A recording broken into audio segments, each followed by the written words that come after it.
Hello everyone, this is विशाल। अब इस video series में हम पढ़ने वाले हैं डिस्ट्रीब्यूशन। ओके, इस टॉपिक को आप अलग अलग बुक्स में अलग अलग नाम से लोग जानते हैं। इसको आप कहीं पे अरेंजमेंट के नाम से भी इस टॉपिक को आपने पढ़ा होगा। अरेंजमेंट जिसमें लीनियर अरेंजमेंट आता है, सर्कुलर अरेंजमेंट आता है, और उसके बाद जो कॉम्प्लेक्स जिसमें ऑर्डर मैटर नहीं करता है, तो वो जो कैटेगरी क्वेश्चन होते हैं उसको कहा जाता है डिस्ट्रीब्यूशन। आप इसको चाहे तो आप इसको कॉम्प्लेक्स अरेंजमेंट भी कह सकते हो, या इसका और एक नाम आता है आइंस्टाइन पजल। इनको लोग आइंस्टाइन पजल भी कहते हैं। Okay, Einstein puzzle. इसको आइंस्टाइन पजल क्यों कहते हैं तो हम आगे देखेंगे कि आइंस्टाइन पजल भी हम डिस्कस करने वाले हैं, जिसके कारण ये टाइप के पजल बहुत ज्यादा पॉपुलर हुए थे। ओके, अब देखो इसमें हमको करना क्या है करके, इसमें हमें समझना है कि जब भी पजल, जिसको लोग पजल कहते हैं, अगर आपने इसके पहले भी कहीं पे अगर ये टॉपिक पढ़ा होगा तो आइंस्टाइन पजल कहो या पजल्स कहो या तो अरेंजमेंट्स कहो, ये जो अरेंजमेंट पढ़ना है यहां पे डिस्ट्रीब्यूशन में, यहां पे मैंने जो क्वेश्चंस है उनको तीन कैटेगरी में डिवाइड किया, तीन कैटेगरी में। तो जो मेथड्स है वहां पे तीन टाइप के मेथड हम बात करने वाले हैं, जिसमें टाइप 1, टाइप 2, टाइप 3, ये तीन टाइप के मेथड्स हम डिस्कस करने वाले हैं। अब इसमें क्या है ना, जो टाइप 2 जो है, टाइप 2 उसमें हमने बात किया यूनिवर्सल मेथड का। यूनिवर्सल मेथड क्या होगा, नाम ही सजेस्ट कर रहा है कि जो यूनिवर्सल मेथड है वो सभी में अप्लाई होगा। सिंपल है, आपको डिस्ट्रीब्यूट करना है, जैसे चाहे आप वैसा लिख सकते हो। नॉर्मल एक टेबल बनाइए और लिख लीजिए। तो फिर टाइप 1 और टाइप 3 में क्या होगा, टाइप 1 और टाइप 3 में ऐसे कुछ स्पेसिफिक क्वेश्चंस या टाइप ऑफ क्वेश्चंस हमने रखे हैं जिनके लिए इफ अगर हम कोई दूसरा मेथड इस्तेमाल करते, यूज करते हैं जो उसके लिए स्पेसिफिक बना है, तो उससे क्वेश्चन थोड़े इजीली सॉल्व हो सकते हैं। होप आपको समझ में आ रहा है। जो यूनिवर्सल मेथड है, एक मेथड जो अक्रॉस द इंटरनेट हो गया या क्लासरूम में हो गया, वो सभी जगह वही मेथड हम डिस्कस करते हैं। पर ये जो सेकंड एंड थर्ड टाइप के जो क्वेश्चंस हैं, उनके लिए कोई स्पेसिफिक मेथड है, अगर वो हम उन्हीं टाइप के क्वेश्चंस में अगर यूज करते हैं तो वो थोड़ा हमें फास्टर अप्रोच बता सकती है। चलिए, तो हम जाते हैं अभी टाइप 1 के क्वेश्चन पे, फिर जैसे जैसे हम आगे बढ़ेंगे तो आगे आगे वाले क्वेश्चन देखते हैं। जैसे ये टाइप 1 का क्वेश्चन है करके आपको बता रहा हूं। देखो, मैंने कहा ना यूनिवर्सल मेथड जो है वो हर एक क्वेश्चन में अप्लाई होगा, तो वो मैं यहां पे करके दिखाता हूं। और जो स्पेसिफिक मेथड ये टाइप 1 के लिए जो यूज होगी वो भी मैं आपको सॉल्व करके दिखाता हूं फर्स्ट एग्जांपल में।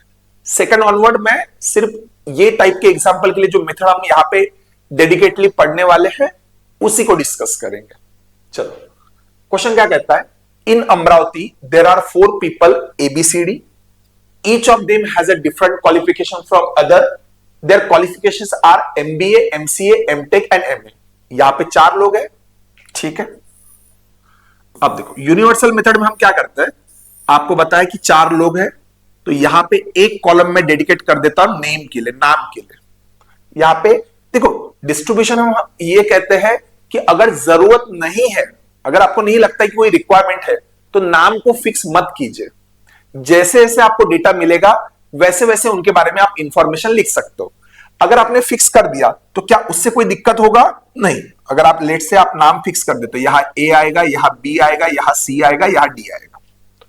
बट यहां पे देखो 2 ही पैरामीटर है ना, आपको नाम और क्वालिफिकेशन, यही 2 चीजें अरेंज करना है।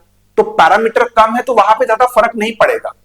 पर जब पैरामीटर 2 से ज्यादा आ जाता है कि नेम आ गया, क्वालिफिकेशन आ गया, उसके बाद वो किस सिटी से है, कहां पे जॉब करते हैं, वो कौन सी कार चलाते हैं, तब हम ये कहते हैं कि जैसे जैसे डेटा आपको मिलेगा उस हिसाब से नाम लिखते जाइए करके। तो उससे बहुत सारा डेटा आप जो डायग्राम के बाहर लिखोगे वो बाहर लिखने की जगह आप अंदर लिख सकते हो करके, इस तरीके से।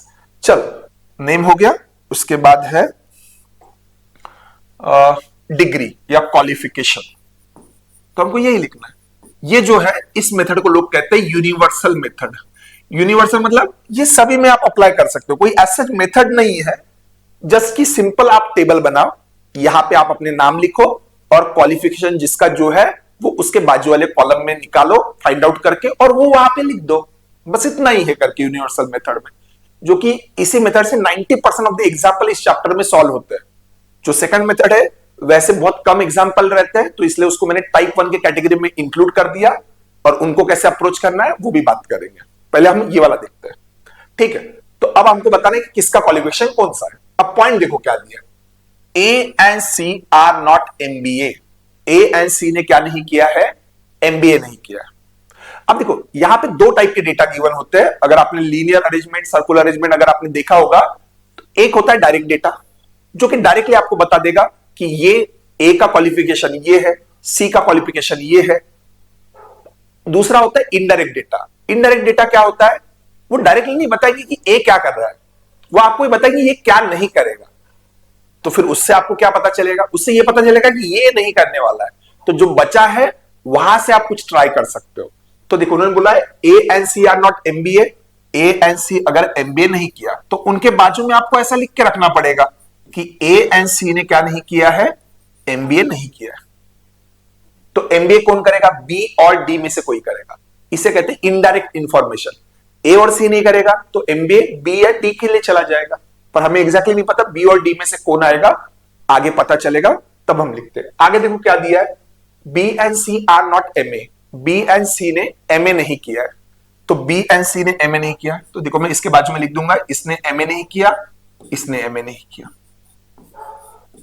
बराबर है। अब आप देखो यहां पे क्या होता है, इसने एमबीए नहीं किया, एमए नहीं किया। अगर सी और एक किसी डिग्री को ना कहता है ना, तो यहां पे चार ही क्वालिफिकेशन है। अगर आप चार में से अगर तीन चीजों को ना कहते हो तो आपको चौथी चीज पिक करना ही पड़ेगा, क्योंकि आपके पास कोई और ऑप्शन नहीं है, क्योंकि हर एक ने इन चारों में से ही कोई एक डिग्री की है। तो ऐसे इसको सॉल्व करते हैं हम लोग। अब देखो C and D are not MCA. C and D ने एमसीए नहीं किया, अच्छा इसने भी एमसीए नहीं किया, इसने भी एमसीए नहीं किया। अब सोचो अगर मैं सिर्फ इतना ही डेटा पढ़ता हूं, आगे वाला पॉइंट नहीं पढ़ता हूं, तो मैं ये कह सकता हूं कि सी एमबीए नहीं कर रहा है, एमए नहीं कर रहा है, एमसीए नहीं कर रहा है, तो फिर वो कौन सी डिग्री लेगा। तो सिंपल है करके जो बची हुई है एमटेक, वही वो क्वालिफाई करेगा उसी को लेने के लिए। तो अब देखो एमसीए एमटेक इसको चला गया, ठीक है। आगे देखो if B is an MC, B कहता है मैंने एमसीए किया, तो देखो एमसीए इसको चला गया। अब दो डिग्री बचा है, एक बचा एमबीए और एक बचा एमए। देखो एमबीए ये व्यक्ति नहीं करना चाहता, तो एमबीए डी को करना पड़ेगा, तो बचा हुआ एमए किसे करना पड़ेगा, ए को। और देखो चीजें हमने डिस्ट्रीब्यूट कर रही है नॉर्मली, इसी को लोग पजल्स कहते हैं करके। लॉजिकल रीजनिंग के सेक्शन में यही वो टॉपिक है जिसको लोग puzzle, Einstein puzzle, arrangement, complex arrangement, इस तरीके के नाम से लोग जानते हैं। अच्छा तो क्वेश्चन क्या है, then who among the following must be an MBA. तो इन चारों में से किसने एमबीए किया होगा, इन चारों में से किसने एमबीए किया होगा। क्लियर कट दिखाई दे रहा है कि D is the one who pursue MBA, उसने एमबीए परस्यू किया। तो ये वाला मेथड कहलाता है यूनिवर्सल मेथड। यूनिवर्सल मतलब सिंपली टेबल बनाना है, जिसका नाम जो आएगा उसका डेटा उसके आगे लिखना है और आंसर लिख देना। ये मेथड 90% ऑफ दी पजल्स वाले ये जो टाइप है इसमें यूज होता है, क्योंकि कोई मेथड ही नहीं है, सिंपली आपको लिखना है टेबल में डेटा। तो बहुत ज्यादा सोचना पड़ता है, एनालिटिकल रीजनिंग बहुत ज्यादा टेस्ट होता है यहाँ पे। तो जो सेकंड मेथड है उसकी क्या बात है, देखो अब जो ये सेकंड मेथड है जो टाइप 1 के लिए हमने डेडिकेटली हमने कहा है कि टाइप 1 में ही यूज होगा। यहां पे जो एग्जांपल मैंने लिए हैं इनसे आप ऑब्जर्वेशन से आप बना लीजिए कि ये टाइप के क्वेश्चन को ही हम बस ये वाला मेथड टाइप 1 का मेथड यूज कर सकते हैं। कुछ मैं पहले आइडिया आपको बता दूं कि टाइप 1 का मेथड, ये जो मेथड है यूज करने के लिए क्या क्वेश्चन का क्वालिफिकेशन होना चाहिए। क्वेश्चन में मैक्सिमम 2 और 3, इससे ज्यादा पैरामीटर नहीं होने चाहिए, पैरामीटर नहीं होने चाहिए। लोग कहेंगे पैरामीटर क्या होता है, जैसे यहां पे देखो आपको क्या अरेंज करना था, 4 लोग हैं और उनकी क्वालिफिकेशन। तो यहां पे ये 2 पैरामीटर हो गए, नेम नाम, और दूसरा कॉलम आप किसके लिए डेडिकेट कर रहे हो, क्वालिफिकेशन के लिए। तो 2 कॉलम एक तरीके से डेडिकेट हो गए करके, तो नाम के लिए एक कॉलम और दूसरा कॉलम किसके लिए डेडिकेट हो गया, क्वालिफिकेशन के लिए। तो ये 2 पैरामीटर हुए। पर अगर हम कहते थे कि इनका एजुकेशन क्या हुआ है, एजुकेशन के अलावा जॉब कहां करते हैं, किस सिटी से है, बराबर है, कौन सी कार चलाते हैं, तो यहां पे ये 5 पैरामीटर हो जाएगा। और ऐसे 5 पैरामीटर के लिए ये सेकंड वाला मेथड यूज नहीं होगा। ओके, ये पहले क्लियर कर दीजिए, अदरवाइज हमने क्लास में देखा है कि ये मेथड लोगों को अच्छा लगता है, कूल, तो ये सभी जगह यूज करना शुरू कर देते हैं, वो नहीं होगा। हम स्पेसिफिकली इसलिए एक ही टाइप के क्वेश्चन इस वीडियो में कलेक्ट करके रखे, और आगे देखना बहुत बढ़िया टाइप के एग्जांपल आने वाला है करके, जो अब आप आगे देखोगे। मैक्सिमम 2 और 3 पैरामीटर चलेगा। सेकंड, जो गिवन डेटा सेट है, डेटा सेट गिवन डेटा जो है वो आपको निगेटिव फॉर्मेट में होना चाहिए, निगेटिव फॉर्मेट में।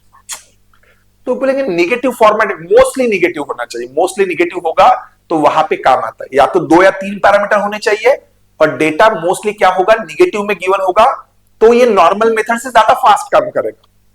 अदरवाइज डेटा मोस्टली अगर पॉजिटिव में गिवन है तो ये वाला मेथड भी कहीं खराब नहीं है, ये भी अच्छा ही मेथड है, ये मैं कह रहा हूं। ठीक है, डेटा निगेटिव होने का मतलब क्या है, जैसे देखो यहां पे इन्होंने क्या कहा, B and C are not MA, A and C are not MBA, C and D are not MCA. कौन क्या कर रहा है ये नहीं बता रहे, कौन क्या नहीं करता है ये लोग बता रहे हैं। तो ये जो टाइप का डेटा होता है इसे हम कहते हैं निगेटिव डेटा सेट। अगर डायरेक्टली आपको गिवन है कि ए ये चीज करता है, बी और सी में से इधर ये कोई व्यक्ति फुटबॉल खेल रहा है, तो ये डायरेक्ट डेटा होगा क्योंकि पॉजिटिव वे में आपको बताया गया। उस केस में यूनिवर्सल मेथड ज्यादा बेटर काम कर लेता है।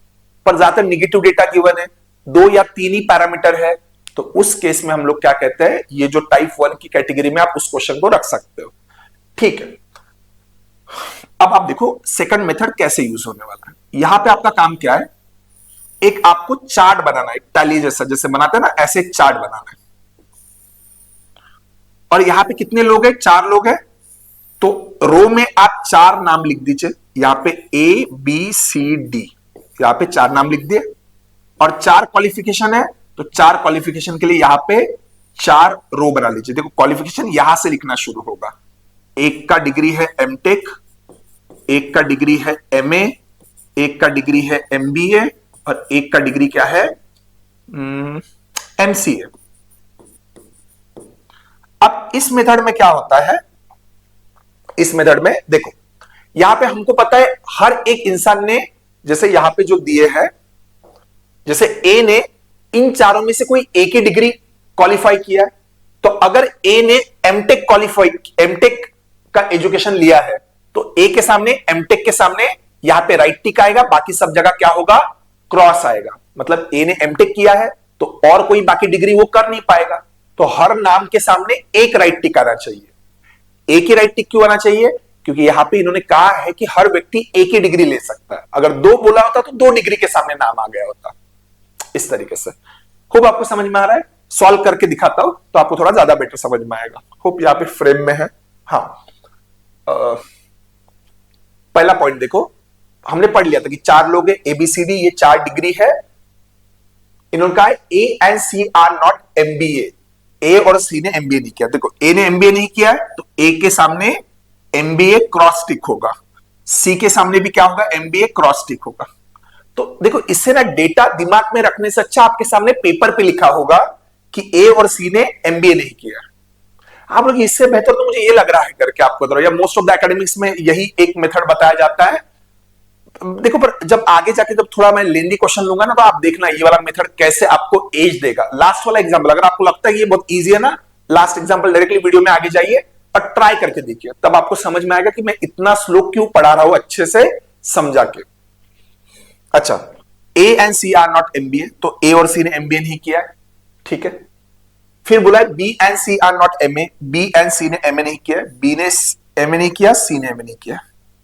देखो सी ने देखो अभी एमए नहीं किया, एमबीए नहीं किया। अगर कोई और एक डिग्री अगर वो नहीं करता है ना, तो बचा बॉक्स में आपको एक राइट टिक आना ही चाहिए।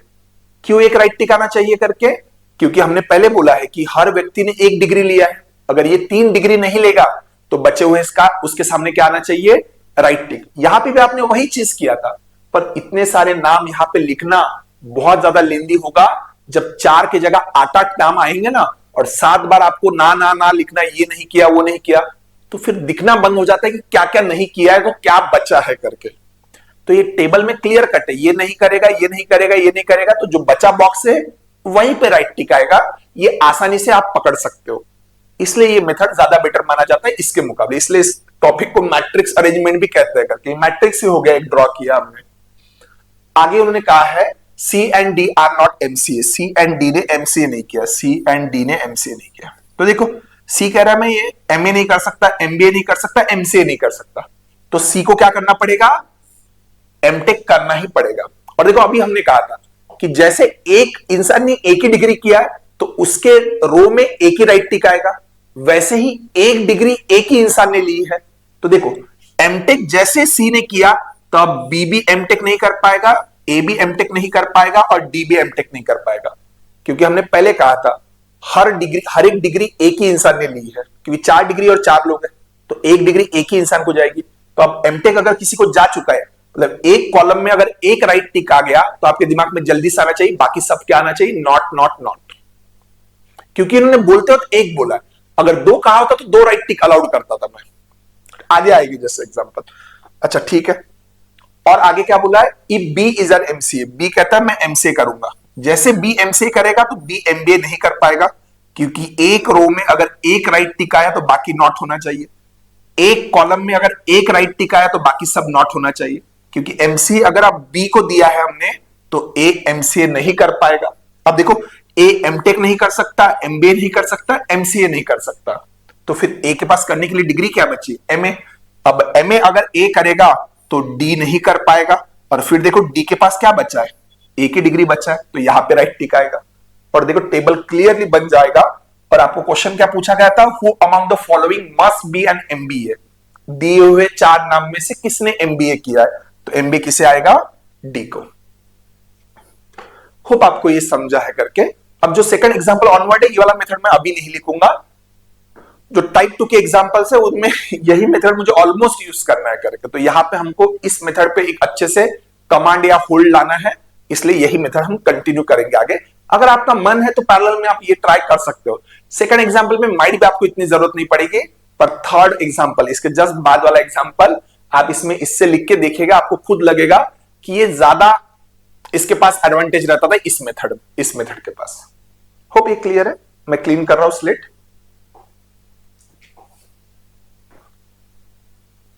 ओके, सेकंड एग्जांपल सेम बनाया हमने आपके लिए। क्लासरूम में क्या होता है, एक एग्जांपल हम करते तो एक ट्राई करने के लिए देते, तो वो एग्जांपल रह गया, अदरवाइज मैंने इसके बाद डायरेक्टली नए एग्जांपल पे जाना चाहिए, पर आपका मन है तो आप ट्राई कीजिए करके, मैं आपको एक्सप्लेन कर देता हूं।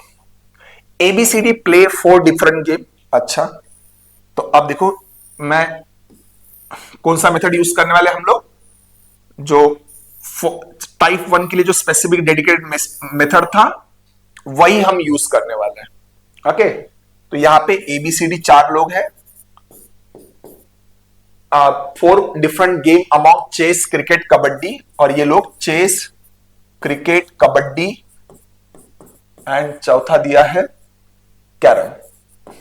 अच्छा, ये चारों में से एक एक स्पोर्ट वो लोग खेलते हैं। तो अब आपको बताना है, एंड में पूछा गया है क्रिकेट कौन खेलेगा। ठीक है, पहला point, A does not play chess, A कहता है मैं चेस नहीं खेलता हूं, और क्रिकेट, चेस भी नहीं खेलता हूं, क्रिकेट, चेस या क्रिकेट दोनों में से कुछ भी नहीं खेलता हूं। ठीक है, B does not play kabaddi, B कहता है मैं कबड्डी नहीं खेलता हूं, नॉर कैरम, थोड़ा लैंग्वेज अच्छा होना चाहिए था, कबड्डी और कैरम, नॉर कबड्डी नॉर ऐसा वाला बोल सकते थे, बट ठीक है। सी प्लेस कैरम, सी कहता है मैं खेलता हूं कैरम। जैसे देखो सी कैरम खेलेगा तो सी को कोई और स्पोर्ट खेलने की परमिशन नहीं रहेगी। क्यों नहीं रहेगी, क्योंकि कहते हो उन्होंने कहा था कि हर व्यक्ति इन चारों में से एक ही स्पोर्ट खेलता है, तो अगर एक स्पोर्ट वो खेल रहा है तो बाकी चारों स्पोर्ट के लिए उसको क्या करना पड़ेगा, ना करना पड़ेगा। जैसे देखो कैरम सी खेलेगा तो बाकी 2 लोग कैरम नहीं खेल पाएंगे। क्यों नहीं खेल पाएंगे, क्योंकि हर एक स्पोर्ट भी किसी एक व्यक्ति ने पिक किया है, तो कैरम एक खेलेगा बाकी 3 नहीं खेलेंगे। जोक्स पर कैरम एक आदमी कैसे खेलेगा करके आपको बता रहा हूं। चलो ठीक है, तो ये ना हो जाएगा। अब देखो जैसे ए के सामने 3 ना आ गए, जैसे आपने यहां पे देखो कैरम जैसे सी को चला गया तो आपने ये चेक किया कि क्या इस कॉलम में बाकी सबको ना आ गया, मतलब कैरम एक इंसान को चला गया तो अब बाकी किसी को नहीं जाना चाहिए, तो ये मैंने नॉट टिक किया। एज सुन एज मैंने ये नॉट टिक किया तो यहां पे देखो ए के साथ क्या हो गया, ए के सामने ए को पहले ही चेस और क्रिकेट अलाउड नहीं था, और जैसे आपने कैरम सी को दे दिया तो अब कैरम भी उसके ऑप्शन में से चला गया, तो उसके पास क्या बचा है पता है, सिर्फ kabaddi. As soon as kabaddi A को चला जाता है तो उस कॉलम में बाकी सब नॉट होना चाहिए और रो में भी नॉट होना चाहिए। चेक करो क्या ऐसा हुआ है, तो फिर देखो उसको कबड्डी चला जाएगा। अब बी और डी में अभी तक क्लियर नहीं हुआ है, तो आगे कुछ पॉइंट गिवन होगा। देखो C plays carrom and D play either chess और कैरम। देखो ईदर का अर्थ किसी किसी को डाउटफुल जाता है, ईदर ए और बी का मतलब क्या होता है, या तो ए या तो सेकंड वाला, पर दोनों में से कोई एक ही आएगा, पर पक्का आएगा, ईदर चेस और कैरम। तो देखो डी कहता है मैं या तो चेस खेलूंगा या तो कैरम। देखो कैरम तो उसको आने नहीं वाला क्योंकि कैरम पहले ही सी को जा चुका है, तो फिर डी को मिलेगा चेस। चेस खेल रहा है तो वो क्रिकेट क्यों खेलेगा, बराबर है। और देखो चेस अगर डी को चला गया तो बी को अलाउड नहीं रहेगा चेस खेलने के लिए, तो फिर बी बचा हुआ स्पोर्ट खेलेगा। और क्वेश्चन वही था लास्ट में, हु प्लेस क्रिकेट, तो क्रिकेट कौन खेल रहा है, बी। आप चाहे तो वो सेकंड वाला मेथड ट्राई कीजिए, यूनिवर्सल मेथड, वो आगे हम करने ही वाले हैं। तो वो लोग कहेंगे कि वो वाला मेथड ज्यादा बेटर है इस क्वेश्चन में भी। हाँ, अगर क्वेश्चन का साइज छोटा है तो आपको दोनों में से कोई भी मेथड यूज कीजिए, जल्दी बन जाना चाहिए और सटीक तरीके से बनना चाहिए, ये ज्यादा जरूरी है। अगर अभी भी लगता है कि आपको सेकंड वाला ही मेथड सही है तो इसके बाद वाला क्वेश्चन भी आप वैसे सॉल्व कीजिए यूनिवर्सल मेथड से, और आप देखिएगा क्वेश्चन कितना लेंदी है करके, आपको बता रहा हूं। ओके, इस तरीके से डेटा थोड़ा कॉम्प्लिकेटेड कर देते हैं किस तरीके से, तो वो समझा रहा हूं। होप ये क्लियर है। अब इसके बाद वाला एग्जांपल देखिए। देखो ये दो एग्जांपल हम क्लास में डिस्कस करते हैं, उसके बाद थर्ड वाला एग्जांपल हम खुद ही करने के लिए देते हैं और हम हेल्प भी नहीं करते स्टूडेंट्स का, क्योंकि अगर वो बनना रहा, अगर आपको ये समझा है तो वो एग्जांपल आपसे बन के रहेगा। बस क्वेश्चन का साइज बड़ा हो चुका है और नाम आपको कंफ्यूज कर देंगे एक तरीके से, एक जैसे आपको समझ नहीं आएगा। वो नाम लिखने के लिए जो यूनिवर्सल मेथड है ना, उसमें कहां पे गड़बड़ करवाने के लिए देखते, ये मैं आपको बताता हूं। यहां पे हम एक्सप्लेन कर दूंगा क्योंकि मुझे एक ही बार एक्सप्लेन करना है, अदरवाइज क्लास में 6 to 7 मिनट्स में ट्राई करने के लिए देता हूं एंड देन डन। ओके, आप देखो ये वाला क्वेश्चन है इस तरीके से। अब देखो क्वेश्चन क्या कहता है, से अच्छे से पढ़िए। देखो इसमें नाम कितने कंफ्यूजिंगली है करके एक तरीके से, और इसके सब क्वेश्चन। ओके, मैं बस क्वेश्चन ही दिखाता हूं सेट, बाद में डेटा तो आप भर ही सकते हो। देखो 7 friend Sivaramakrishnan, Parama Baturan, Venugopal, Sripalvardhan, Gunasekaran, Shiva Venkat Swami, Chinna Swami have 7 different hobbies. नाम देख रहे हो कितने कंफ्यूज ले लिए करके, आपको बता, श्रीपालवर्धन, शिवरामकृष्णन, शिव वेंकट स्वामी, चिन्ना स्वामी, कंफ्यूज कर देंगे आपको। मोस्ट ऑफ द लोगों के नाम शिव शिव शिव से आ रहे हैं करके, ठीक है। हैव 7 डिफरेंट हॉबी, ये 7 लोग हैं, इनकी 7 डिफरेंट हॉबीज है। Painting, dancing, reading, sculpting, travelling, cooking and gaming, but not necessary in the same order. तो 7 लोग हैं, 7 हॉबी है, तो आपको बताना किसका हॉबी क्या आएगा। बस इतना ही निकाल दिया तो सब क्वेश्चन के आंसर निकल जाएंगे। डेटा देखो क्या दिया है, डेटा निगेटिव में दिया है, तो क्यों ये वाला मेथड यूज करना चाहिए, 2 ही पैरामीटर है, डेटा मोस्टली निगेटिव गिवन है, इस कारण से ये मेथड सिलेक्ट होने वाला है। ठीक है, पहला point, Sripalvardhan, Chinna Swami and Gunasekaran do not like cooking, travelling और gaming. Parama Baturan, Sripalvardhan, Shiva Venkat Swami, Sivaramakrishnan do not like any of the painting, dancing, reading. अच्छा, ये 4 लोगों को ये 3 चीजें पसंद है। Shiva Venkat Swami, Venugopal, Chinna Swami do not like painting, sculpting as well as travelling. इन तीनों को ये 3 नहीं पसंद। Gunasekaran, Parama Baturan and Sivaramakrishnan do not like dancing, reading और स्कल्पटिंग। अगला पॉइंट है Sivaramakrishnan, Shiva Venkat Swami, Venugopal do not like any of the gaming, sculpting and reading. And last point है Chinna Swami does not like dancing and Parama Baturan does not like travelling. अच्छा, परमा बतुरन को ट्रैवलिंग नहीं पसंद। बस आपको टेबल में फिट करना है डेटा, और अगर आपका बन जाता है तो आप ये 3 सब क्वेश्चन इसके ऊपर रखे हैं, आप इसका आंसर टिक कर सकते हो। मैं एक्सप्लेन करने जा रहा हूं। आइडियली अगर आप क्लासरूम प्रोग्राम अटेंड नहीं कर रहे हो, आप वीडियो कोर्स देख रहे हो, तो आपने ये क्वेश्चन पहले खुद ट्राई करना चाहिए एंड देन सॉल्यूशन देखना चाहिए। अगेन एनालिटिकल रीजनिंग तभी डेवलप होने वाला है जब आप खुद से ट्राई करोगे। ये बार बार मैं इंस्ट्रक्शन इसलिए कह रहा हूं करके कि वीडियो के थ्रू एलआर उस तरीके से हम डेवलप नहीं कर पाते जैसे ऑफलाइन में कर सकते हैं, क्योंकि उसमें क्या होता है इमीडिएट उसके बाद सॉल्व करेंगे तभी हम एक्सप्लेन करते हैं, तो खुद का थोड़ा दिमाग हम इस्तेमाल करते हैं कि कैसे बनेगा, तो थोड़ा आपको इनपुट ज्यादा मिलता है। तो मैं एक्सप्लेनेशन पे जा रहा हूं। टेबल में पहले बना के लाया हूं करके आपको बता, सो दैट टाइम बचे। आप देखो नाम एक तरीके से कंफ्यूजिंग गिवन है, तो देखो कभी कभार ना लोग एक पेज पे टेबल बनाते हैं नोटबुक पे, उनका टेबल एक नोटबुक के एक पेज पे बैठता नहीं, तो नीचे लिख देता है उसके नाम और फिर वो अरेंज नहीं कर पाता है। तो मैं सोचता हूं कि आप कैसे प्लान कर रहे हो करके चीजों को करके प्रॉपरली टेबल बनाइए कि एक पेज पे बैठ जाए नाम। अगर थोड़ा लेंथ मतलब थोड़ा ज्यादा नाम का तो थोड़ा टिल्टेड वे में आप नाम लिख सकते हो, सो दैट एक बॉक्स में बैठ जाए। इस तरीके के एडजस्टमेंट प्रॉपर लिखिए करके, प्रॉपर अरेंजमेंट में आप चीजें ही बराबर अरेंज करके नहीं लिख रहे हो तो शेम रहेगा मेरे ऊपर, आपके ऊपर, दोनों के ऊपर। 7 फ्रेंड शिव रामकृष्णन, पहला नाम है शिव रामकृष्णन। ओके, तो यहां पे देखो मैं इस तरीके से लिख रहा हूं शिव रामकृष्णन। दूसरा नाम है करके परमाबतुरन, परमाबतुरन। ये नाम कोई ये नहीं है, बाकी सबका नाम से अलग है। वेणुगोपाल, वेणुगोपाल। अगर आपने वो मूवी देखा होगा तो उसमें ऐसा लंबा नाम लेते हैं, तो उसी नाम से आई थिंक ये लिया गया है। श्रीपाल वर्धन, श्रीपाल वर्धन। उसके बाद है शिव वेंकट स्वामी, शिव वेंकट स्वामी, शिव वेंकट स्वामी। उसके बाद अगला नाम है गुणशेखरन, गुणशेखरन रह गया था हमारा, गुणशेखरन। ओके, एंड लास्ट में है चिन्ना स्वामी। आप और नाम बनाना है तो बढ़ा सकते लोग, मुत्थु स्वामी और एक दो नाम ऐसे जोड़ सकते हैं करके। तो ये नाम लिख लिए टेबल में। अब देखो इसके बाद तक कभी कभार लोगों को पॉइंट कैसे लिखना, क्रॉस वाला डबल तो नहीं किया मैंने, अरे मैं ये भूल गया ये पॉइंट लिखना, ये भी कंफ्यूजन रहता है कि कैसे ये तीन नाम को ये तीन करना है। तो देखिए मैं कैसे कर रहा हूं, अगर आपको नहीं बना होगा या कहीं एरर रहा होगा तो कैसे हम चीजों को प्रॉपरली लिख रहे हैं। प्रॉपरली लिखना भी खुद में क्या होता है, आधी चीजें आसान कर देता है। कभी लोग बोलते हैं रैंडमली बन गया मेरा, पर आप देखिए कि प्रॉपरली गलत नहीं होना चाहिए, हर बार सही आना चाहिए। तो इस तरीके से बराबर प्रॉपर वे में लिखना भी एक अच्छा वे रहता है। देखो इन्होंने बोला श्रीपाल वर्धन, चिन्ना स्वामी, गुणशेखरन, ये तीन नाम ले लिए। तो श्रीपाल वर्धन देखो कहां पे, श्रीपाल वर्धन ये वाला है हमारा, तो इसके सामने मैं 1 लिख देता हूं।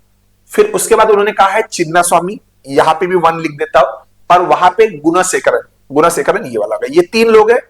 तो ये तीन लोग कलेक्टिवली तीन लोग हैं, तो उस पर फर्स्ट पॉइंट है ना, पहला पॉइंट, तो 1 1 1 लिख देता उसके सामने। दे do not like cooking, travelling और गेमिंग, कुकिंग, ट्रैवलिंग और गेमिंग, तो ये 1 1 1 होगा। तो ये जहां पे देखो 1 1 लिखा है, यहां पे 1 1 लिखा है, तो इन तीनों के लिए ये तीन चीजें अलाउड नहीं है, वर्जित है एक तरीके से। तो हम लोग क्या कहेंगे, श्रीपाल वर्धन के सामने जाएंगे, यहां पे लिख देंगे नॉट नॉट नॉट। गुणशेखरन के सामने जाएंगे नॉट नॉट नॉट, और चिन्ना स्वामी के सामने जाएंगे नॉट नॉट नॉट। देखो जल्दी से होगा। ऐसे अगर नंबरिंग लिख के रखेंगे तो हमको समझ में आएगा। देखो पहले पॉइंट में आपको नहीं लगेगा, पर थर्ड फोर्थ के बाद आपको समझ में आती कहां बचा है और कहां नहीं किया था और किया था। तो इसलिए सिस्टमैटिक जाना मच बेटर है। होप अभी भी आपको लगता है, वीडियो पॉज करके देखिए अगर आपका कहीं गलत हुआ होगा तो। परमाबतुरन, श्रीपाल वर्धन, शिव वेंकट स्वामी, शिव रामकृष्ण। अच्छा, परमाबतुरन यहां पे 2 लिख देता हूं छोटे अक्षरों में, 2। होप आपको ये 2 दिखाई दे रहा होगा करके आपको बता रहा हूं, यहां पे मैंने 2 लिख के रखा है मेरे लिए। परमाबतुरन, श्रीपाल वर्धन, श्रीपाल वर्धन ये वाला था 2। उसके बाद है शिव वेंकट स्वामी, शिव वेंकट स्वामी। अच्छा, और उसके बाद दिया है शिव रामकृष्णन, शिव रामकृष्णन है पहला पॉइंट। तो ये 4 लोग इस बार 2 2 2, यहां पे अगर आप देखोगे तो यहां पे 4 जगह पे हमने लिखा है। होप क्लियर है। और क्या दिया है, they do not like any of the painting, dancing और reading, painting, dancing and reading, ये 3 है। तो यहां पे देखो 2 2 2, तो ये 3 क्या आएंगे, इनके लिए ना आएंगे, तो यहां पे ना ना ना। अच्छा, इनको भी नहीं चलेगा, नहीं चलेगा। वेणुगोपाल के सामने नहीं लिखना है, इसके सामने लिखना है, और यहां पे लिखना है। तो अब देखो जैसे आप लिख रहे हो तो ओवरऑल टेबल को भी ऑब्जर्व करते रहना। देखो ये तो मैंने 6 पॉइंट दिया, अगर मैं लास्ट पॉइंट ना भी दूं ना तो भी डायग्राम बन जाता है। देखना श्रीपाल वर्धन, देखो अगर मैं टेबल को ऑब्जर्व कर रहा हूं तो देखो श्रीपाल वर्धन ये 3 चीजें नहीं करना चाहता, ये भी 3 चीजें नहीं करना चाहता, तो लोग यही करेंगे ना, जिंदगी में कुछ तो करना चाहता होगा श्रीपाल वर्धन, तो श्रीपाल वर्धन बोलेगा मैं करना चाहता हूं स्कल्प्टिंग, ये 3 चीजें नहीं करेगा, ये नहीं करेगा, तो बच्चा क्या करेगा, ये करेगा करके आपको तरफ। तो जैसे स्कल्प्टिंग इसको गया है तो बाकी सब यहां से हट जाएंगे। क्यों? क्योंकि हमको पहले बोला गया था हर एक पैशन एक ही व्यक्ति के लिए, हॉबी जो है एक हॉबी एक ही इंसान पालेगा, और तो फिर अगर एक हॉबी को एक उसका इंसान मिल गया है तो बाकी सब यहां से क्या हो जाएंगे, आउट। फिर से देखिए क्या कहीं पे ऐसा हुआ है, नहीं, यहां पे 4 हुआ है, अभी भी 2 बचा है। अगर कहीं यहां पे एक जगह ना आ जाएगा तो यहां पे राइट आएगा, फिर कॉलम चेक करूंगा, रोज एंड कॉलम आपके चेक होते रहने चाहिए। एक राइट टिक आया तो बाकी नॉट, बाकी नॉट आ गए तो एक राइट टिक आना चाहिए। इस तरीके से आपकी आंखें हमेशा ढूंढनी चाहिए, train your eyes. Okay, next point मैंने बराबर लिख दिया, ये 2 2 हाँ हो गया, उसके बाद मैंने ये एक्शन किया था। थर्ड पॉइंट, शिव वेंकट स्वामी, वेणुगोपाल, चिन्ना स्वामी। चिन्ना स्वामी यहां पे है मेरा सबसे लास्ट में, 3 आएगा, चिन्ना स्वामी, शिव वेंकट स्वामी, शिव वेंकट स्वामी, ये वाला है शिव वेंकट स्वामी, और उसके बाद क्या है, शिव वेंकट स्वामी, चिन्ना स्वामी, वेणुगोपाल, वेणुगोपाल। तो ये तीन तीन तीन यहां लिख दिया। और तीसरा पॉइंट में कौन से तीन चीजें अलाउड नहीं है, painting, sculpting as well as travelling. देखो स्कल्पटिंग तो मैं लिखूंगा ही नहीं, अगर मैं बराबर मेरा ध्यान है तो मुझे याद है कि ये अब इसका क्लियर हो चुका है किसको जाने वाला है, तो उसको हटा दूंगा करके। वो जानबूझ के कंफ्यूज करने के लिए आपको बार बार डेटा देंगे। जो नॉर्मल मेथड से अगर आप जाते हो तो बार बार आप लिखते रहोगे, कोई सेंस नहीं लिखने का करके आपको। तो हमको पता है कि स्कल्पटिंग का तो क्लियर हो चुका है, वो श्रीपाल वर्धन को मिलने वाला है, बाकी किसी को नहीं मिलेगा। वैसे भी सबका ना आ चुका है, तो मैं बचे दो चीजों पे ही टिक करूंगा, एक पेंटिंग और एक ट्रैवलिंग पे फोकस करूंगा। पेंटिंग और एक है ट्रैवलिंग। यहां पे थर्ड वाले को ना करना है। थर्ड यहां पे था, ना आएगा। थर्ड यहां पे था, ऑलरेडी ना है। थर्ड यहां पे ना आएगा। वही थर्ड को ट्रैवलिंग भी अलाउड नहीं है, थर्ड वाले पॉइंट को। तो वेणुगोपाल, शिव वेंकट स्वामी एंड चिन्ना स्वामी। चिन्ना स्वामी का भी पहले से ना आ चुका, क्योंकि इसके पहले कहीं तो भी उन्होंने बोला होगा पेंटिंग उसको ट्रैवलिंग पसंद है। ठीक है, मैंने कर दिया कि सारे पॉइंट, जो पॉइंट में बोला था तीन को जो भी था ना कर दिया। उसके बाद फिर से एक बार चेक करना। अगर मैं चेक करूंगा तो क्या किसी रो में 6 बार ना आ चुका, तो बचा हुआ एक राइट टिक करना रहेगा? नहीं, यहाँ पे 3 खाली है, 3 खाली है, यहाँ पे 2 खाली है। पर यहाँ पे देखो शिव वेंकट स्वामी के लिए कितने खाली है, 2 बॉक्सेस खाली है। इसमें 3 खाली है, इसमें 2 खाली है। नहीं, पर अगर आप देखो जो पेंटिंग है उसमें पेंटिंग ये 5 लोग नहीं करना चाहते और चिन्ना स्वामी भी नहीं करना चाहता, तो फिर लोग कहेंगे ना कोई तो करेगा पेंटिंग, और पेंटिंग कौन करने वाला है? गुणाशेखरन। एक ही बचा है तो उसको करना ही पड़ेगा। तो जैसे गुणाशेखरन पेंटिंग करना शुरू करेगा, उसका नाम डांसिंग और रीडिंग में से हटा दिया जाएगा। देखो जैसे एक राइट टिक आ गया, हर कॉलम में 6 ना तो 1 हा आना चाहिए, और हर एक रो में 6 ना तो 1 हा, या तो 1 हा आ गया तो बाकी सब ना होने चाहिए। ये हमेशा कांस्टेंट चेक चलते रहना चाहिए, चेक एंड बैलेंस होते रहना चाहिए एक तरीके से चीजों की तरफ। ये कौन सा पॉइंट था? थर्ड वाला। देखो नंबर लिखने का फायदा है कि मेरा थर्ड पॉइंट हो चुका है। Now I am moving toward the fourth point. थोड़ा मैं स्लो जा रहा हूं क्योंकि चीजें जिनके लिए ये नहीं है तो वो बहुत थोड़ा उनके लिए डिफिकल्ट जाता है लिखना, तो वो वीडियो देख के चीजें समझ सकते हैं। जिनको लगता है कि मेरा बन चुका है तो फास्ट फॉरवर्ड भी आप आगे जा सकते हो। यहां पे गुणाशेखरन, परमाबतुरन, शिव रामकृष्णन। ठीक है, गुणाशेखरन। देखो गुणाशेखरन का अगर ड्रॉ हो चुका है, गुणाशेखरन का निकल चुका है, तो क्यों ही उसको पिक्चर में लेना? देखो ऐसी चीजें सोचना पड़ता है। गुणाशेखरन का अगर मैं पल्ले से लिख चुका हूं तो कोई सेंस नहीं लिखने का, क्योंकि गुणाशेखरन का निकल चुका है। तो फोकस किस पे होना चाहिए? परमाबतुरन एंड शिव रामकृष्णन। देखो परमाबतुरन ये वाला एंड शिव रामकृष्णन। शिव रामकृष्णन कहां पे हमारा? ये वाला पहला पॉइंट। तो इन दोनों पे चल रहा है। इन दोनों के लिए क्या बोला है? Do not like dancing, reading और स्कल्पटिंग। देखो स्कल्पटिंग का हमने पहले बोला था कि ये निकल चुका है, तो बचा है डांसिंग और रीडिंग का। डांसिंग और रीडिंग, अच्छा इन दोनों को डांसिंग नहीं पसंद, तो पहले से ना आ चुका है डांसिंग नहीं पसंद। पर ये लोग कह रहे हमको रीडिंग भी नहीं पसंद, तो लोग बोलेंगे ये वाला पॉइंट तो कोई सेंस ही नहीं बनेगा फिर करके आपको बता। हाँ, कभी कभी बिना सेंस बनने वाली भी चीजें होती है समाज में करके। आपकी और हमारी बात नहीं चल रही है, बट ठीक है। Gunasekaran, Paramabaturan and Shiva Ramakrishnan do not like dancing, reading और स्कल्पटिंग। ये पॉइंट ऑलरेडी ठीक है, तो आगे बढ़ूंगा। शिव रामकृष्णन, शिव वेंकट स्वामी, वेणुगोपाल। शिव रामकृष्णन कहां पे? ये वाला पहला पॉइंट, 5वां शिव रामकृष्णन। उसके बाद आएगा शिव वेंकट स्वामी। शिव वेंकट स्वामी यहां पे है, ठीक है, शिव वेंकट स्वामी। और उसके बाद है वेणुगोपाल। वेणुगोपाल यहां पे। तो 5 जहां पे भी लिखा है बराबर फोकस रखना। छोटे छोटे अक्षरों में मैंने लिखा है, बट होप आपको दिखाई दे रहा है। मैं फ्रेम से बाहर जा रहा हूं सो दैट आपको नंबर दिखे। ओके, तो ये 5 पॉइंट उनको क्या नहीं पसंद है कर क्या पता? गेमिंग, स्कल्पटिंग और रीडिंग। देखो स्कल्पटिंग तो हो चुका है, गेमिंग और रीडिंग पे ही फोकस होना चाहिए। रीडिंग और गेमिंग पे। अच्छा देखो ये 5 वाला पॉइंट है, इसका ऑलरेडी ना आ चुका है। वेणुगोपाल का भी अब यहां ना आ चुका है, और इसका भी ना आएगा, तो इसका तो ना आ चुका है करके रीडिंग के लिए। ओके, अब इनका तो वैसे ना गेमिंग के लिए भी है, तो गेमिंग के लिए ना लिख दीजिए। इसका भी ना लिख दीजिए गेमिंग के लिए, और शिव वेंकट स्वामी का भी ना लिख दीजिए। लिख दिया। अब फिर से जब आपने ना लिखा तो यहां पे दिख रहा है मुझे कि गेमिंग ये 6 के 6 लोग नहीं करना चाहते, तो किसी एक को तो करना ही पड़ेगा। तो जो नाम बचा है वो आना ही चाहिए। एक राइट टिक करने के लिए जगह बचनी ही चाहिए, और बाकी सब नॉट होने चाहिए। जैसे परमा बतुरन गेमिंग करेगा तो उसको कुकिंग ट्रैवलिंग से हटा दिया जाएगा। और ट्रैवलिंग देखो ये 6 लोग नहीं करना चाहते, अगर ये 6 लोग नहीं करेंगे तो शिवा रामकृष्णन कहेगा मैं हूं ट्रैवलर, तो फिर कुकिंग नहीं कर पाएगा वो। ओके, और कहीं पे नॉट टिक करना रह गया है क्या मेरा? नहीं, ठीक है, चेक करो यहां पे 2 जगह बची है, यहां पे भी बचा है करके आपको बता रहा हूं 2 जगह, तो लास्ट पॉइंट रहेगा करके यूज करना पड़ेगा। होप मैं कहीं पे मेरा छूट नहीं रहा है, नहीं छूट रहा है, ठीक है। Chinna Swami does not like dancing, चिन्ना स्वामी कहता है मुझे डांसिंग नहीं पसंद, तो चिन्ना स्वामी को हम कहेंगे फिर करना क्या चाहता है तू? मैं करना चाहता हूं रीडिंग, चिन्ना स्वामी कहेगा मैं रीडिंग करना चाहता हूं।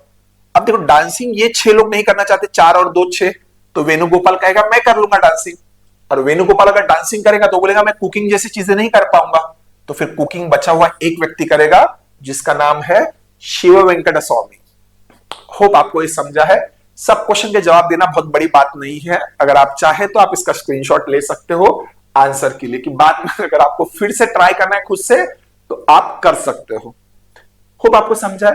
तो लेवल ऑफ डिफिकल्टी अभी भी ये टफ नहीं है, अगर आपको लगता है कि ये लेवल ऑफ डिफिकल्टी टफ है तो इसके बाद वाला क्वेश्चन देखिएगा करके, एक्सेलेंट क्वेश्चन आपको बता रहा हूं, that was asked in IP MAT, Indore ने पूछा गया था करके। अगर आपको लगता है इजी क्वेश्चन है, एनालिटिकल डेटा बहुत अच्छा दिया था उन्होंने करके स्ट्राइक करने के लिए करके, तो ये ट्राई कर सकते। इसमें नाम कंफ्यूजिंग थे करके आप बता रहे, तभी पैरामीटर 2 था तो ठीक ठाक बन गया करके आपको बता रहा, और राइट टिक भी 1 करना था तो बाकी 6 ना आएंगे।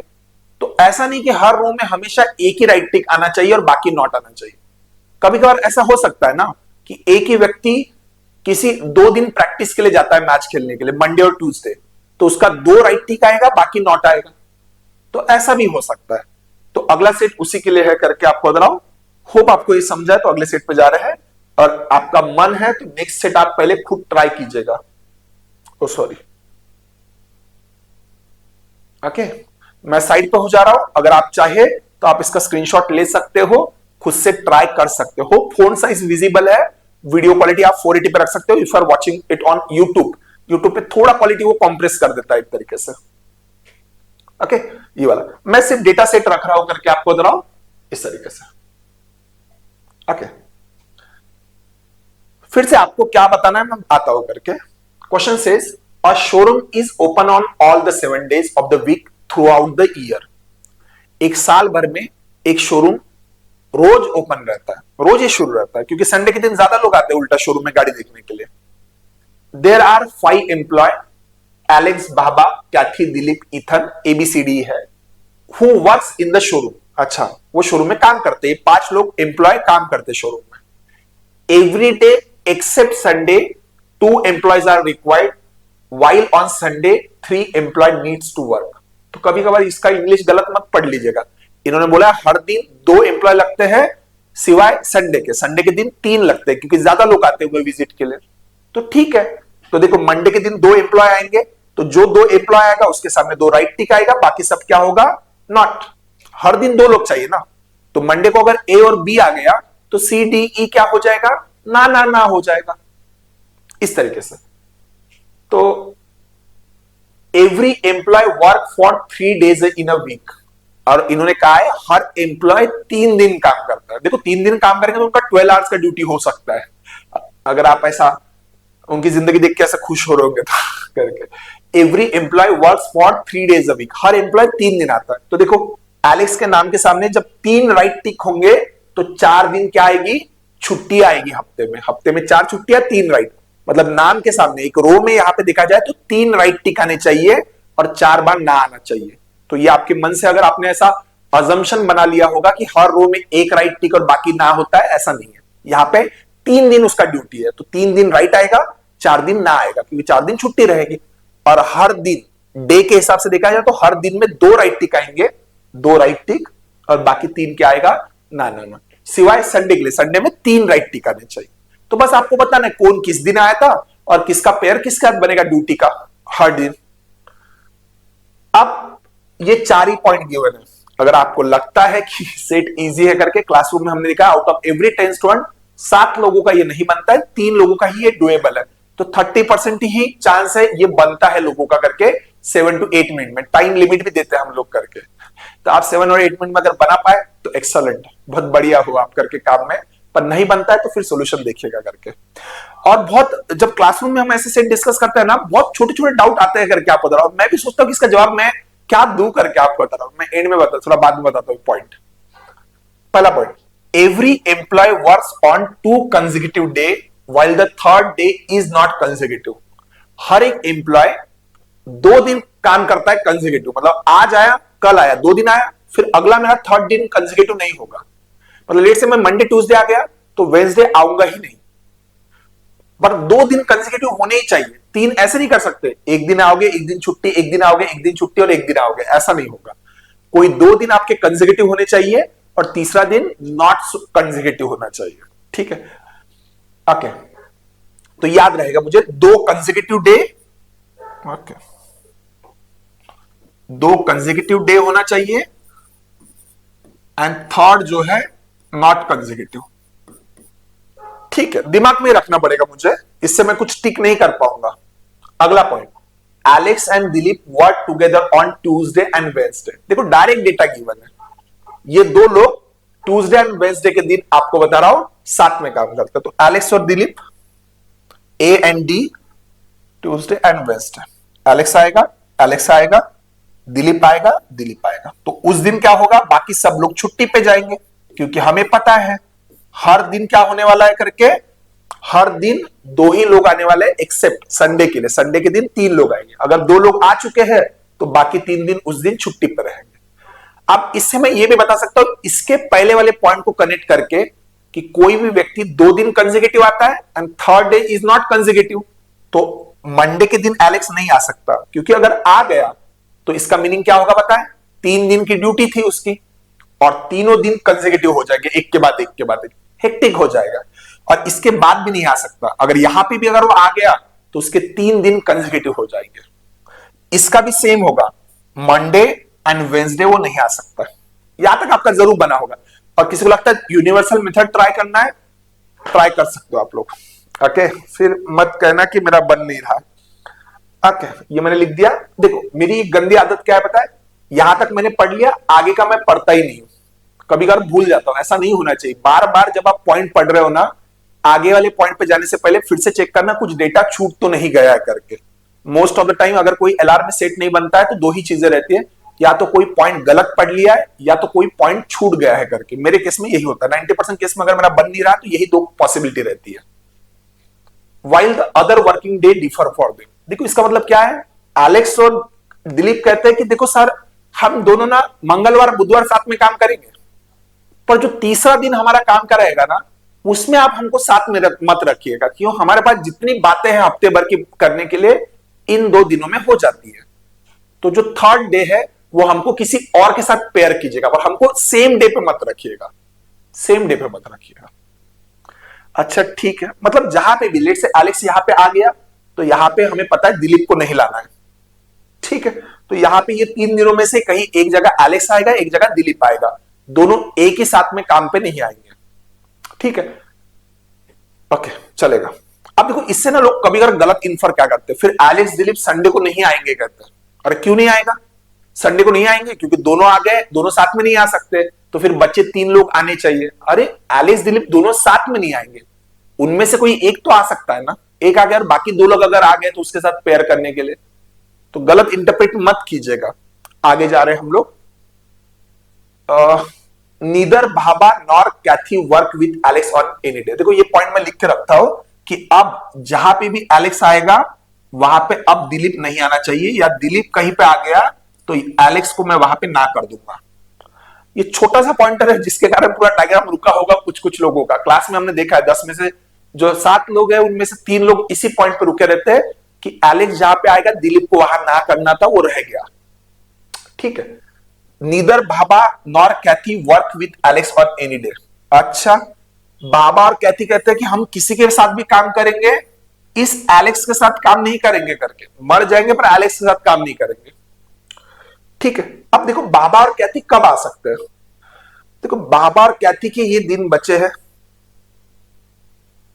बाबा और कैथी कहते हैं हम एलेक्स के साथ काम नहीं करेंगे, ऐसा जरूरी नहीं कि वो दोनों साथ में काम करना चाहते हैं, उनका बस ये कहना है साथ में नहीं आ सकते, ठीक है चलेगा। Kathy does not work either on Saturday और ऑन मंडे। अच्छा, कैथी क्या कहती है बताए? ना ही मंडे के दिन जॉब करती है और ना ही सैटरडे के दिन। आप मुझे बात बताओ, कैथी के पास फिर बचा क्या है? कैथी बोलेगी सर मैं यहां आऊंगी, यहां आऊंगी, यहां आऊंगी। और देखो कैथी ने पहले कहा था किसी भी के साथ काम करूंगी पर एलेक्स भैया के साथ काम नहीं करेंगे। तो देखो जैसे कैथी का ये 3 दिन आ गया, ये 3 दिन एलेक्स की शक्ल नहीं दिखनी चाहिए। एलेक्स गायब, एलेक्स गायब, एलेक्स गायब। तो फिर एलेक्स ये तो कहेगा ना 3 दिन ड्यूटी था मेरा, साहब जी 2 दिन हो गया तो 1 दिन बचा हुआ यही होगा। जैसे यहां पे आएगा तो दिलीप को यहां पे ब्लॉक कर देंगे, क्योंकि जब एलेक्स आएगा तो दिलीप नहीं आ सकता है। ओके, चलेगा। और देखो अब पहले देखो, जैसे कैथी को हमने यहां ना किया था, एलेक्स और दिलीप पहले से ना हुआ था। क्यों ना हुआ था? क्योंकि 2 कंसेक्यूटिव डे उनके थे, तो इस दिन हम नहीं ले सकते थे उनको ड्यूटी पे, अदरवाइज वो 3 कंसेक्यूटिव डे होते थे। पहला पॉइंट। तो अब यहां पे देखो ना, ए नहीं आना चाहता, सी नहीं आना चाहता, डी नहीं आना चाहता, पर 2 एम्प्लॉय तो उस दिन आने चाहिए ना ड्यूटी पे, तो यहां पे इन दोनों को आना ही पड़ेगा। बराबर है, यहां पे इन दोनों को आना ही पड़ेगा। चलेगा। ओके, कैथी हो गया, चलो ठीक है। अब आप देखो, ये एक बात सोचो, एलेक्स के साथ सैटरडे को कौन ड्यूटी पे आ सकता है? कौन ड्यूटी पे आ सकता है? देखो एलेक्स ने पहले कहा है कि सर हो गया, मेरा मेरा और कैथी का तो झगड़ा है, हम दोनों नहीं कर सकते, और दिलीप के साथ भी मैं नहीं आ सकता। तो बचा कौन है? भाभा, और बचा है इथान। पर पता है ये कैथी के साथ भाभा ने भी अपना हाथ धो लिया था। भाभा ने क्या कहा था? मैं भी एलेक्स के साथ काम नहीं करना चाहता हूं। तो एलेक्स के साथ ये भी भाभा भी नहीं करना चाहता, कैथी भी नहीं करना चाहता, और दिलीप ने तो पहले ही ना कह दिया था क्योंकि 2 दिन उसका हो चुका था। तो देखो एलेक्स के साथ भाभा और कैथी काम नहीं करना चाहते, और दिलीप का 2 दिन पहले हो चुका था, तो अब वो थर्ड डे किसी और के साथ काम करना चाहता था। तो ऑटोमेटिकली देखो एलेक्स के साथ काम करने के लिए सिर्फ इथान ही बचेगा यहां पे, इथान। क्या ये समझ में आ रहा है? देखो दिलीप का क्या हो रहा है, 2 दिन हो चुके ड्यूटी पे आने का, अब एक कहीं तो भी यहां पे आने वाला है। ठीक है, अच्छा चलो ठीक है। और कोई पॉइंट बचा हमारा? कैथी डज नॉट वर्क इधर ऑन सैटरडे और ऑन मंडे। अच्छा, सैटरडे पे नहीं काम करती कैथी, मंडे पे भी नहीं करती। अब ये वाला बच्चा है बस। ओके, अब आप देखो दिलीप का कौन सा पॉइंट बचा? दिलीप का, अच्छा दिलीप उस दिन नहीं आता जिस दिन एलेक्स आता, तो दिलीप यहां पे आ सकता है या यहां पे आ सकता है। अब आप देखो भाभा वाला पॉइंट, देखो भाभा वाला यहां पे क्या हो रहा है, हमें पता है। ये पहला पॉइंट देखो, 2 दिन आपको हर व्यक्ति को 2 कंसेक्यूटिव डे आना है, and third should not be consecutive. तो आप देखो भाभा का 1 दिन यहां पे हो चुका है, अब बचे 2 दिन क्या होने चाहिए? कंसेक्यूटिव। यहां पे हम नहीं कर सकते क्योंकि उसके बाद उसने छुट्टी ली थी, तो 2 कंसेक्यूटिव लेने के लिए बस यही एक जगह बची है। तो ये 2 दिन हमारा भाभा आएगा, और जैसे भाभा यहां पे आ जाएगा तो कैथी यहां पे आ चुकी थी, तो यहां पे ये 2 दिन क्या हो जाएगा उसका, इन दोनों का छुट्टी लग जाएगा, यहां पे भी इसका छुट्टी लग जाएगा। तो लोग कहेंगे फिर इथान का 2 दिन कंसेक्यूटिव होना चाहिए, एक यहां हो चुका है तो 2 यहीं पे कंसेक्यूटिव होगा। बराबर है। दिलीप का देखो 2 कंसेक्यूटिव डे हो चुका है, तो उसको तीसरा दिन का ड्यूटी यहां पे करना पड़ेगा, तो इसका ऑटोमेटिक छुट्टी होगा क्योंकि इसका 3 दिन ड्यूटी हो चुका है। और इस तरीके से डायग्राम बनेगा। यहां पे एक क्वेश्चन जो मैंने कहा था ना लास्ट में, किसी ने डाउट मुझे पूछा करके कि कैलेंडर जो है वो मंडे से क्यों शुरू होगा, संडे से तो भी लिख सकते थे ना, और फिर कंसेक्यूटिव का डेफिनेशन थोड़ा चेंज हो सकता था। हाँ, वैल्यूएबल पॉइंट है करके। पर जनरली क्या होता है, कैलेंडर मंडे से ही शुरू करते हैं राइटिंग के वक्त करके, अगर स्पेसिफिक उन्होंने मेंशन किया है स्टार्टिंग विद संडे, क्योंकि जो मेरे पास कैलेंडर है तो वो संडे से ही शुरू होता है एक तरीके से लिखने वाला, बट जैसा ना कि week start of the week जो है वो मंडे से होता है करके। होप आपको समझ में आ रहा है? इस तरीके से डेटा बनेगा, और अगर आपका ये बन चुका है तो सब क्वेश्चन के आंसर देना बहुत बड़ी बात नहीं रहेगी। Number of days Bhabha and Kathy work together in a week is, Bhabha and Kathy कितने दिन साथ में काम करते हैं, तो यहां पे हमको पता है बाबा एंड कैथी वाला 2 दिन आ रहा था। ओके, अगले पेज पे रहेगा करके आपको बता रहा हूं इस तरीके से। होप ये समझा है करके। तो ये हमारा टाइप 1 था। वीडियो अगर थोड़ा लेंदी हुआ होगा तो उसके लिए सॉरी, पर डिटेल में एक्सप्लेनेशन देना थोड़ा जरूरी था ये टाइप का, इसलिए थोड़ा वीडियो लेंदी गया होगा। नेक्स्ट वीडियो में हम पढ़ने वाले हैं टाइप 2। ओके, जिसमें यूनिवर्सल मेथड के एग्जांपल डिस्कस हो गए, जो ऑलमोस्ट आपको एवरीवेयर कहीं पे भी आपको पजल, बैंकिंग वाले एग्जाम हो गया, एसएससीजीएल हो गया, एमबीए सीटी हो गया, कैट हो गया, इन सारे एग्जाम में वही टाइप के एग्जांपल आपको दिखने वाले। जो आइंस्टाइन पजल है वो उसी कैटेगरी का है करके, जिसमें कोई मेथड नहीं है, सिंपल सिंपल एनालिटिकल रीजनिंग है, एनालिसिस करना है, जो गलत है उसको हटा देना है, जो सही बचा है वो लिखना है। तो वो वाला मेथड हम अगले वीडियो में करेंगे करके। ये इस टाइप में ना एक और एक एग्जांपल हम प्रैक्टिस सेशन में, जो क्लासरूम एग्जांपल होता है ना करके लाइव सेशन में, तो उसमें भी हम बात करेंगे एक एग्जांपल पे, वो इनसे बेहतर है करके आपको बता रहा हूं। और तब मैं पहले बताता ही नहीं हूं कि ये वाला मेथड यूज करना है, और खुद से मोस्ट ऑफ द स्टूडेंट को स्ट्राइक भी नहीं होता कि ये वाला मेथड वहां पे यूज कर सकते हैं करके। मैंने कहा 2 और 3 पैरामीटर करके, तो आपके आंखें उतनी ट्रेन होनी चाहिए उन सब चीजों के लिए। पर आई थिंक यहाँ पे इतने तक काफी है करके इस वीडियो में डिस्कशन। बाकी मिलते हैं अगले वीडियो में। Thank you.